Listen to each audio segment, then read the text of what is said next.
Thanks for joining us for another Todd Talk, where we take teaching theory and turn it into teaching practice. What we're going to be talking about today is the idea of authentic learning in a virtual setting. Now, although the focus is on the virtual setting, this is authentic learning that can be used in any classroom.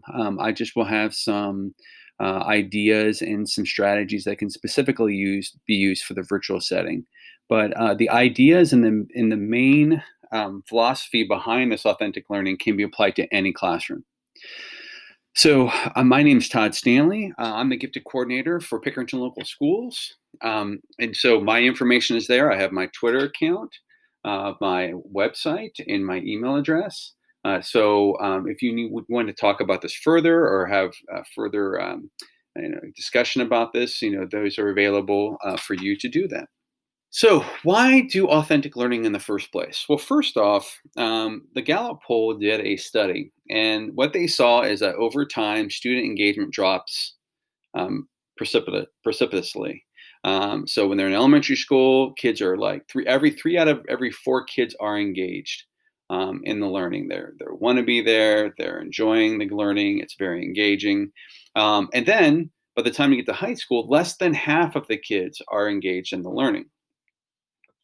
What this poll does not show is what I've observed in my own experiences is that when I go into elementary school or middle school, kids are doing engaging activities. They're doing a lot of authentic learning. They are not being passive in the learning process. They are involved in the learning process.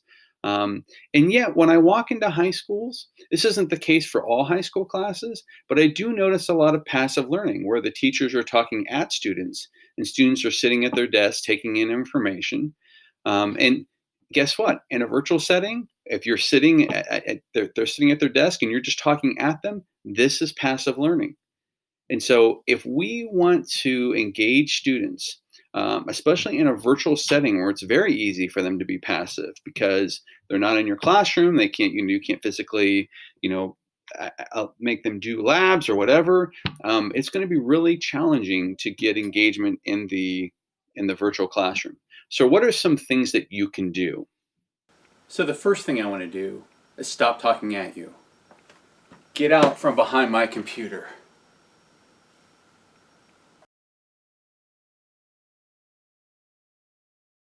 Put some pants on and be really animated and engaging with my students.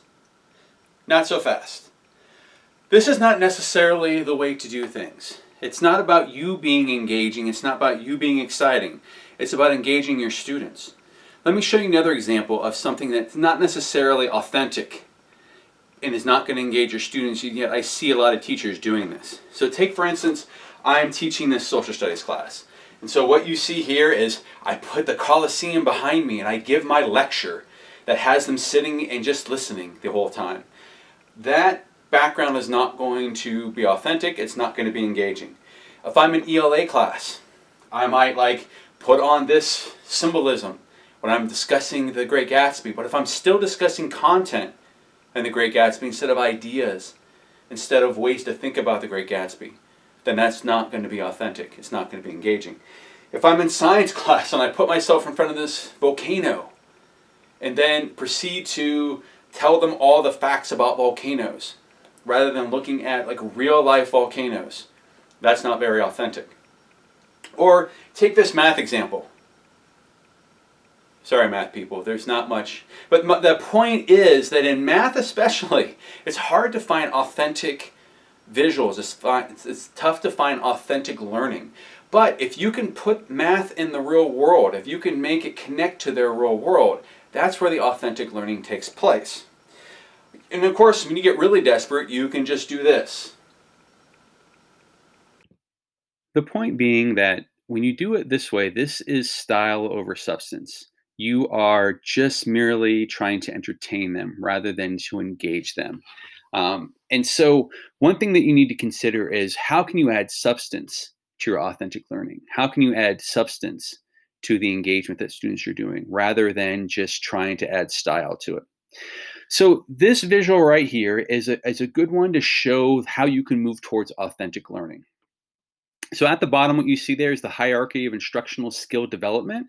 So that is, what do the kids need to learn? What do they need to know?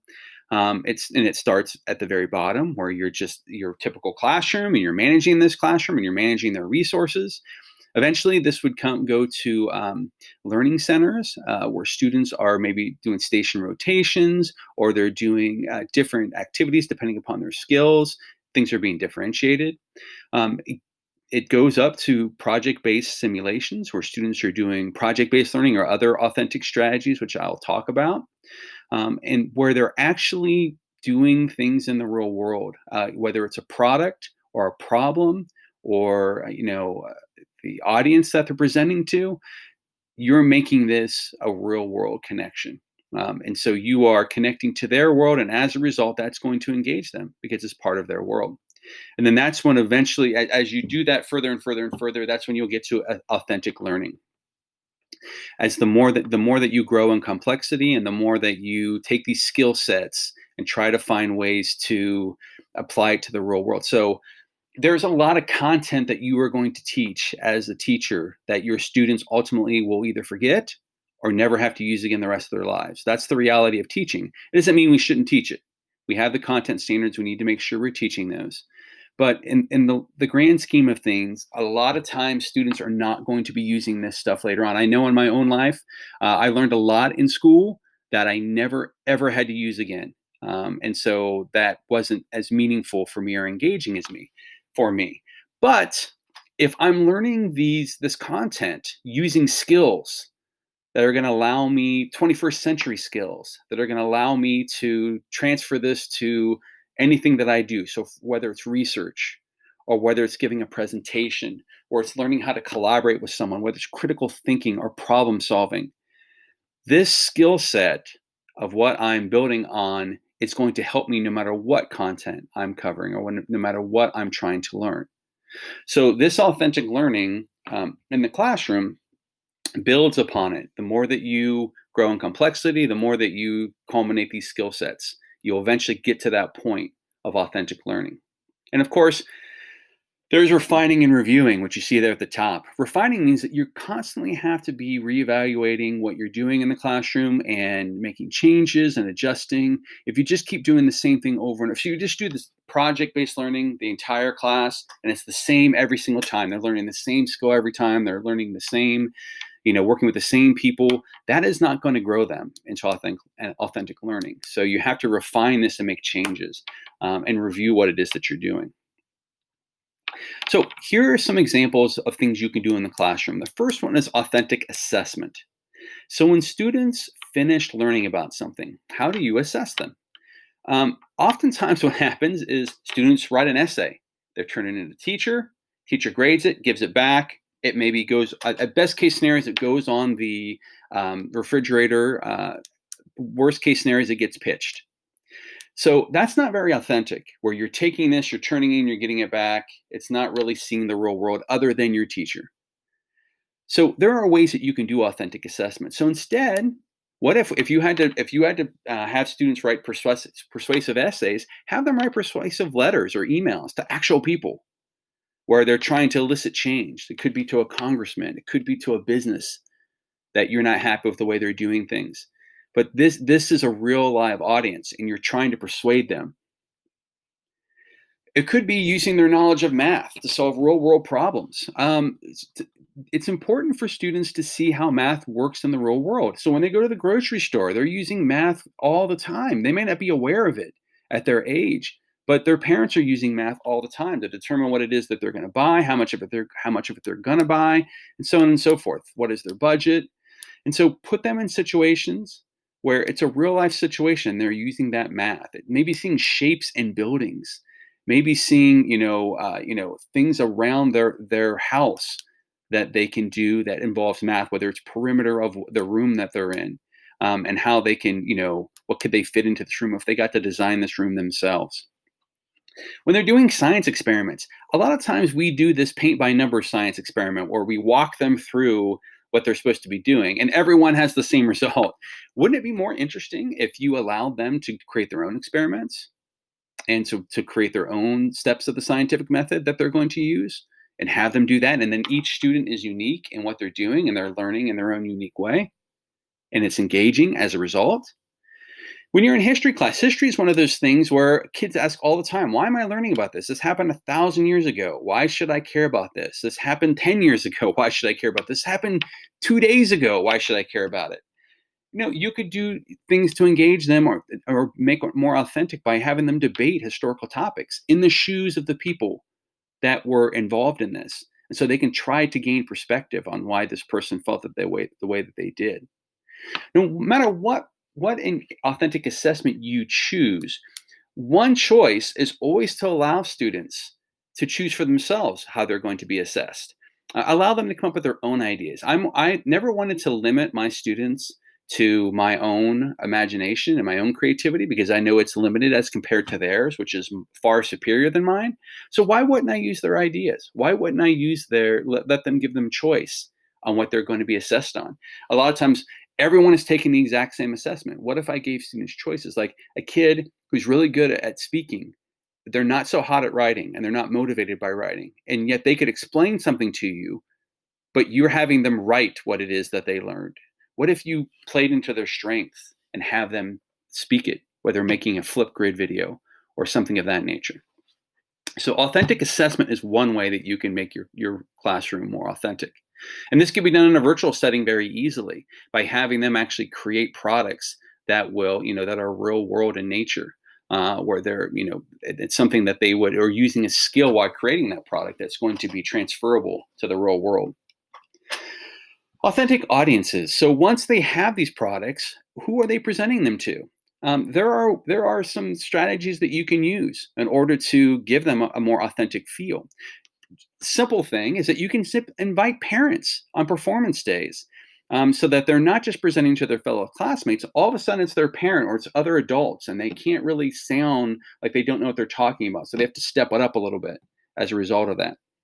Having experts act as a panel. So if they're presenting on a particular topic and you bring people in who are experts on that topic to evaluate them, again, they're going to have to really know their stuff. And this makes it authentic. And even the nervousness and the anxiety of presenting to this authentic audience is a real life skill that students need to learn. You can connect students with mentors to act as their audience. So in other words, if they're writing a paper and you have them work with someone who knows about this topic or has written papers like this, and they mentor them along the way, that would be a good way for them to see how it works in the real world, because this person could say, well, this is how it manifests itself in my world and my job. So they're seeing the connection there. Have public displays of their work, whether it's a website or creating a YouTube video that goes out to everyone, where their audience is more widespread than just the four walls of your classroom or the confines of their basement or their room or wherever their virtual classroom is. Have them submit to works to contests or competitions. I love using national competitions to have them problem solve because it puts it in the real world. They're competing against others. They're having to put into play what it is that they learned, not just for the sake of the teacher or the class, but for a greater audience. Have them collaborate with students and classes from around the world. In this virtual setting, you have a really unique advantage here, where that they're on their computer. And so they could be talking with someone from across the globe. This summer, I was teaching students from China who were 12 hours difference from me. And yet, it was like they were in the next room. And so having them collaborate with students who are not from their culture or not from their immediate classmates could be a good way for them to have an authentic audience.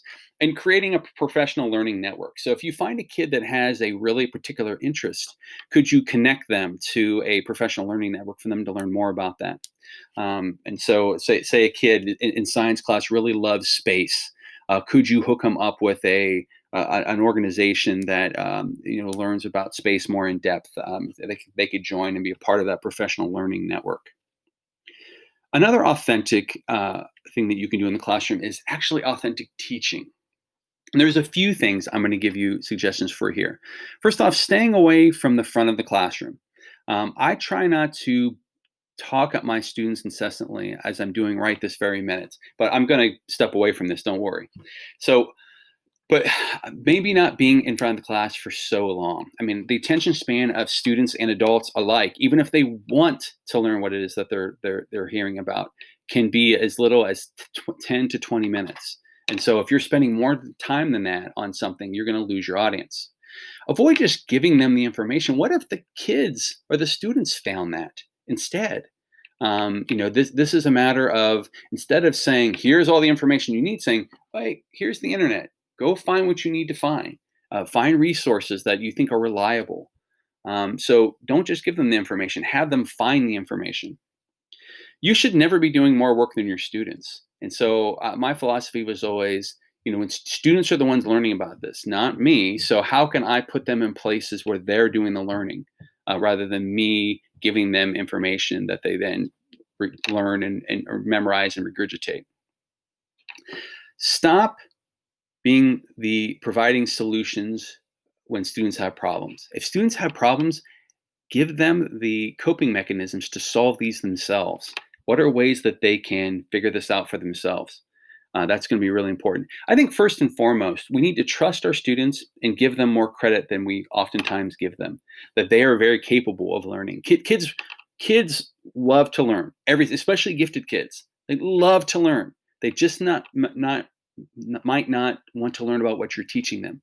They do have methods that they go about their learning. So tap into those methods and allow them to use them for the purposes of good rather than the purposes of evil. So what I'm going to talk about now is strategies. So big picture strategies that you can use in your virtual classroom or, again, in any classroom to help with the authentic nature of the learning.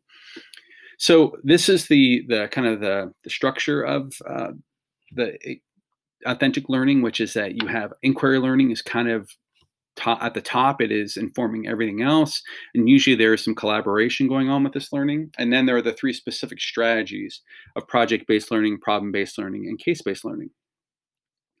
So inquiry-based learning is basically students ask a question or you pose a question, they investigate that on their own using resources that you either provide for them or that they find on their own, preferably. They create something that then shows what they learned or what they, what it is that they mastered by doing this. Then they discuss this, what they found, and then they reflect upon that. So that is the basic structure of inquiry-based learning. So if you can set up a 5-minute lesson using this structure. You could set up a 5-week lesson setting up this structure. So it can be applied to a lot of different situations. If you want more in-depth, detailed explanation of inquiry-based learning here is a YouTube video that I made that's a bit longer on inquiry-based learning. So if you want to do some investigation on your own, I want to give you the opportunity to be able to do that. The second one I want to talk about is problem-based learning. And problem-based learning looks different than traditional based learning because you assign a problem, or a problem is they come up with a problem. They identify what they need to know, and then they try to learn and apply to solve the problem. And you want to make this a real world problem. And this makes it definitely authentic. And so this is different than the traditional method, which you see at the top there, which is typically students are told what they need to know, they memorize it, and then they just apply it to a problem, or they regurgitate it back in an assessment. So that's not really authentic necessarily. And so we want to make it more authentic. And problem-based learning is a great way to do that, to find problems that are going on in the real world and having students try to solve those. And the best case scenarios for those are the unsolvable problems. So if you ask students to solve world hunger, that can't be solved, but boy, it would be very interesting to come up with solutions for what that might look like. And so that's going to be really authentic, and it's going to be something that's, close to their own, to home, and that there is starvation and hunger going on in the world, that making them aware of that and what they can do to help with that. If you want a more in-depth discussion on what problem-based learning is, you can go to this YouTube video, which is right here. Again, for you, an opportunity for you to investigate a little bit further. Project-based learning basically has lots of elements to it, but you as the teacher or the students themselves come up with a challenging problem or a question, and then they use this inquiry to kind of, in their own voice and their choice, to create a product of some sort. And this product then is going to show mastery of what it is that they learn, this public product, which you see at the top there. And there's reflection that goes on during this and critiquing and revision. But basically, the major difference between problem-based learning and project-based learning is problem-based learning is about the process, what you're learning along the way. And in project-based learning, a lot of times it is what they produce at the end, what they've learned there. Now, there is some overlap there. So if you want to know about how to set up project-based learning in your classroom, you can go watch this YouTube video, which I've created, that will allow you to get more information on how you might specifically and personally create project-based learning in your own classroom. The last one I want to talk about is one that's not as well known. It's called case-based learning. And it has echoes of the other two that we've talked about. And so case-based learning basically is students are given a real-life case, something that happened in the past. So it could be looking at, an event that happened and how things were handled, or a court case, or it could be looking at a science experiment gone wrong or gone right, and so on and so forth. So they're given this factual information, and then they look it over as a group. They brainstorm ideas on how they would go about solving this problem or this case. They create their own learning objectives. So what are we going to learn? They take the research, they sort it out, and they present what they came up with. And this is usually to an authentic audience.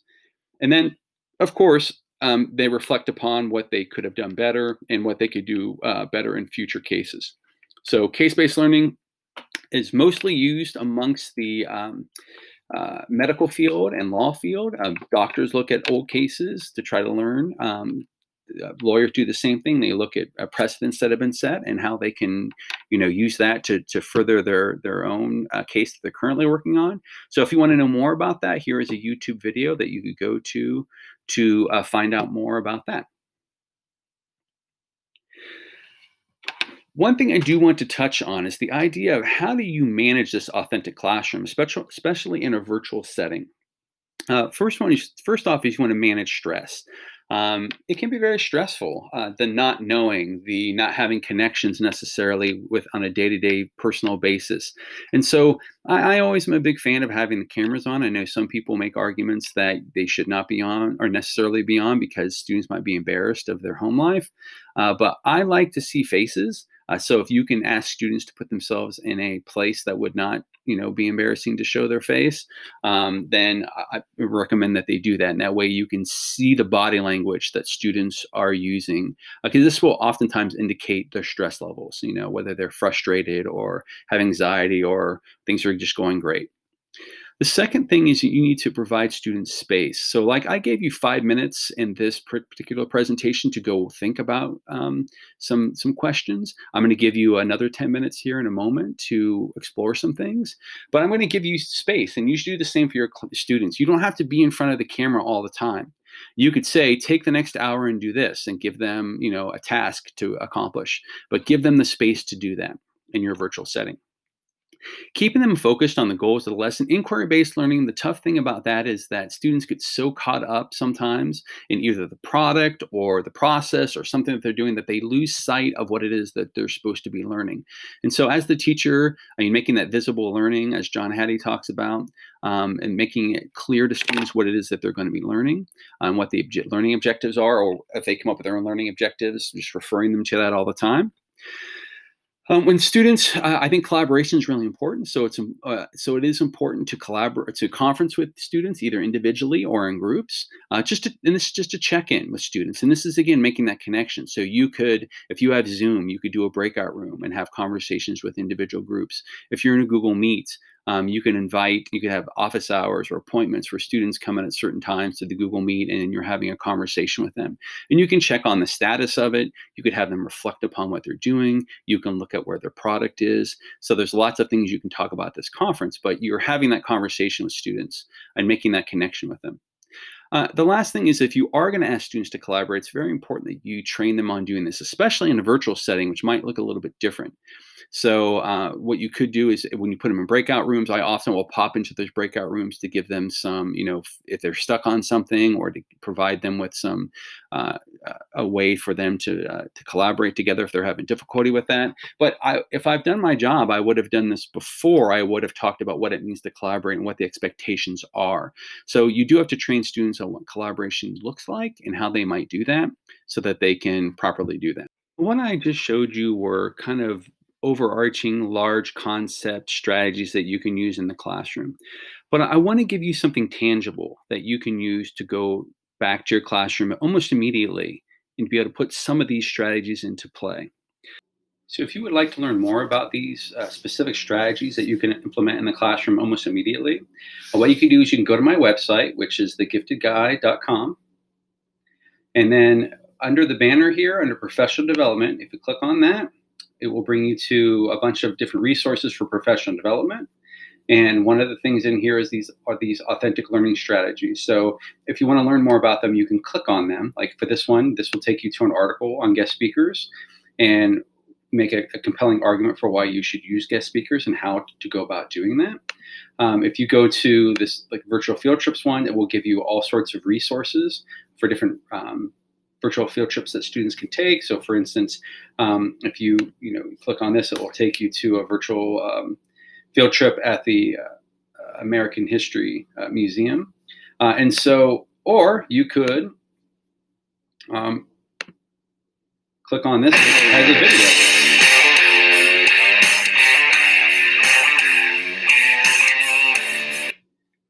So that's just there for you to explore further. I didn't want to go into great detail with them, but if you find one that you think that really speaks to you or you think might really work well in your virtual classroom, you can click on any one of these to get a further understanding of how they work. So I want to leave you with a few parting pieces of advice. The first one is the 5 things to avoid in the virtual classroom. And too much content is the number one thing. So I see this time and time again where teachers put so much content on the LMS that they're using, the learning management system, that the students simply just become overwhelmed. And it's content that the students might have been able to find on their own and learn a valuable skill in the process. So just be wary of how much content, whether it's actual screen time or it's actual volume of content, and give your students a little bit of credit that they can find content on their own and find maybe and sometimes content that might be better. The second thing, avoid passiveness. So as much as possible, try to switch things up. In this particular seminar, this particular lecture, I tried to change things up. So there was some live, there was some me talking at you. There were some times where you were up and moving around. There were other times you were exploring. So I tried to not go for more than 10, 15 minutes of you having to listen at one point. And after that 15 minutes, I would switch gears into something else to try to make sure that you are not being too passive. So passiveness, you want to avoid that. Students just sitting listening to you is not going to be an authentic way of learning. Avoid the one size fits all. A lot of times we give assignments and we have the same questions, the same assessments, the same whatever for all kids. Keep in mind that these, especially your gifted kids, are going to need certain strategies that maybe your regular ed kids are not. And so keep in mind that you need to fit the learning opportunity with the student themselves. So the more you get to know them, the more you'll know how to challenge them, and the more that you can differentiate and offer them things that are specific to their own skills and learning needs. So keep that in mind, that you don't do a one size fits all. Not every kid should be doing the exact same assignment the exact same way.